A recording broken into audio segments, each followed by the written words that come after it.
ఏమైంది జోషి? కుట్టుడా? ఎందుకు? నువ్వేమో రాఖీ కట్టావా అన్నయ్యకి? కట్టావా? డబ్బులు ఇవ్వలేదా నీకు? ఇచ్చాడా ఇవ్వలేదా? ఇవ్వలేదా? గిఫ్ట్ ఇచ్చాడా? ఏమీ ఇవ్వలేదా? ఇప్పుడు ఏం చేయాలి సిద్ధుని?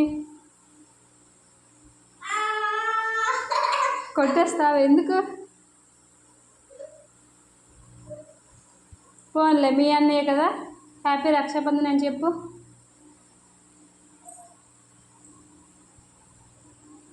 చెప్పవా? చెప్పేసి అన్నయ్యకి. Good girl. నువ్వు చెప్పమ్మా. హ్యాపీ రక్షాబంధన్.